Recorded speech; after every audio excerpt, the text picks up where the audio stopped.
होलीले मेरो शरीर मात्र होइन, मन र पुरै जीवन रङ्गिदियो। फागुनको मधुरो बिहानी थियो।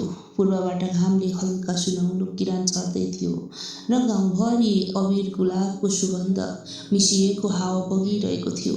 आज होली थियो, रङहरूको पर्व, जसले मनका सबै दूरीहरू पगालेर मानिससँग जोडिदिन्छ। म आँगनमा उभिएर आकाशतिर हेर्दै थिएँ। कतैबाट पानीको फोहरा उडिरहेको थियो, कतै हाँसोका फोहरा। बालबालिकाहरू होली है भन्दै दौडिरहेका थिए, तर मेरो मन भने त्यो भिडभन्दा टाढा कसैको प्रतीक्षामा अल्झिरहेको थियो। ऊ मेरो जीवनको रङ।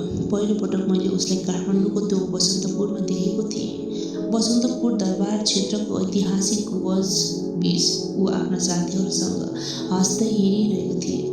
त्यो दिन पनि फागुनकै थियो, तर होलीको दिन थिएन। तथापि उसको मुस्कानले मेरो मनमा त्यही पहिलो रङ छरेको थियो।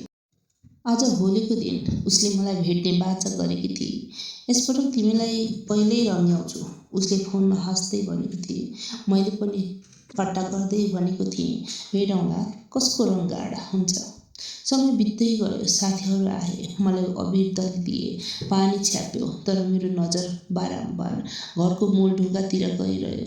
अचानक निलो कुर्तामा सेतो पट्टा ओढेर ऊ ढोकाबाट भित्र छिरे। उसको हातमा रातो अबिरको सानो प्याकेट थियो। मेरो मुटु एकछिन रोके जस्तो भयो। ऊ बिस्तारै नजिक आई।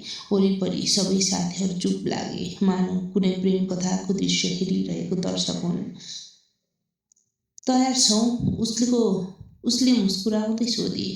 सधैँ मैले भने, तर स्वर काँपिरहेको थियो। उसले आफ्नो औँलामा अलिकति रातो अबिर लिएर मेरो गालामा दलिदिए। त्यो स्पर्शसँगै मेरो शरीरभरि एक अनौठो कम्पन फैलियो। म आँखा चिम्लेर त्यो क्षण महसुस गर्दै थिएँ। मैले पनि उसलाई रङ लगाएँ। उसको गालामा हरियो र पहेँलो अबिर मिसिँदा ऊ झन् उज्यालो देखिन थाले। अबिर वरिपरि वाह भन्ने आवाज आयो। पानीका फोहराहरू फेरि उड्न थाले। त्यो दिन हामी भिडबाट टाढा हिँड्यौँ, नजिकैको मन्दिरको शान्त आँगनमा बस्यौँ। त्यहाँ रङहरूको कोहल थिएन, केवल हामी दुई र हल्का बतास। तिमीलाई थाहा छ? उसले गम्भीर हुँदै भने, मलाई होली किन मनपर्छ? मैले टाउको हल्लाएँ, किनकि त्यो दिन मान्छेहरूले आफ्नो मनको डर बिर्सेर रङ लगाउँछन्। म पनि आज आफ्नो मनको कुरा भन्न चाहन्छु। मेरो सास अड्कियो। म तिमीलाई माया गर्छु, उसले बिस्तारै भनिन्। त्यो वाक्य मेरो जीवनको सबैभन्दा सुन्दर रङ बन्यो। म केही बोल्न सकिनँ, केवल उसको हात समातेर भने, म पनि तिमीलाई माया गर्छु। त्यो स्वीकारोक्तिपछि संसार नै बदलिएको जस्तो लाग्यो। रङहरू अझ गाढा भए, आकाश अझ निलो। हामीले सँगै हिँड्ने, सँगै सपना बुन्ने, सँगै हर दुःख सुख बाँड्ने कसम खायौँ। वर्षहरू बित्दै गए। हरेक फागुन हामी सँगै होली खेल्थ्यौँ, कहिले पोखराको फेवाताल किनारमा, कहिले फेरि काठमाडौँका गल्लीहरूमा। प्रत्येक पटक ऊ मलाई पहिल्यै रङ्ग्याउन खोज्थे र म उसलाई समातेर हाँस्दै भन्थेँ, त्यो मन त पहिल्यैदेखि तिम्रो रङले रङ्गिएको छ।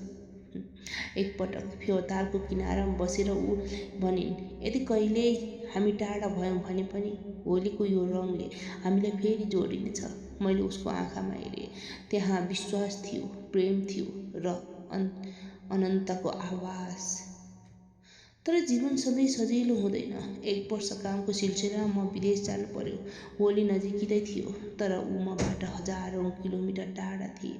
त्यो दिन म परदेशको सानो कोठामा एक्लै बसेको थिएँ। बाहिर कुनै रङ थिएन, कुनै हाँसो थिएन, केवल सम्झनाहरू थिए। उसको स्पर्श, उसको मुस्कान, मेरो गालामा दलिएको रातो अबिर।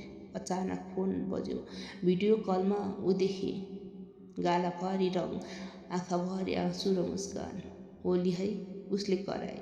मैले र हात बढाएँ, मानव उसको गालामा रङ दल्दैछु।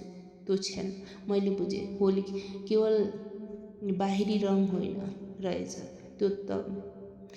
होली केवल बाहिरी रङ रहेनछ, त्यो त मन र आत्माको सम्बन्ध रहेछ। दूरीले शरीर टाढा राख्न सक्छ, तर रङहरूको मन कहिल्यै फिक्का हुँदैन। केही वर्षपछि म फर्किएँ, फेरि फागुन आयो, फेरि हामी आँगनमा उभियौँ। उसले फेरि त्यहाँ प्रश्न सोधी, तयार छौ? मैले मुस्कुराउँदै भनेँ, यसपटक त सधैँका लागि। हामीले एकअर्कालाई रङ्गायौँ, अँगालो मार्यौँ, वरिपरि साथीहरू, वरिपरि हाँसो र गीत। केही वर्षपछि म फर्किएँ, फेरि फागुन आयो, फेरि हामी आँगनमा उभियौँ। उनले फेरि त्यही प्रश्न सोधी, तयार छौ? मैले मुस्कुराउँदै भनेँ, यसपटक म सधैँका लागि। हामीले एकअर्कालाई रङ्गायौँ, अँगालो मार्यौँ, वरिपरि साथीहरू, परिवार, हाँसो र गीत। त्यो दिन हाम्रो विवाहको पनि घोषणा भयो। सबैले अबिर छ्यापे, फुल बर्साए। हाम्रो प्रेम कथा, जुन वसन्तको एक सामान्य भेटबाट सुरु भएको थियो, आज जीवनभरको यात्रामा बदलिएको थियो। आज पनि हरेक होलीमा जब म ऐनामा आफ्नै रङ्गिएको अनुहार हेर्छु, म केवल अबिर देख्दिनँ, म देख्छु उसको पहिलो स्पर्श, पहिलो माया, पहिलो अँगालो। होलीले मेरो मन मात्र होइन, मेरो सम्पूर्ण जीवन रङ्गाएको छ र ती रङहरू कहिले नउड्नेछन्, किनकि ती रङ प्रेमका हुन्।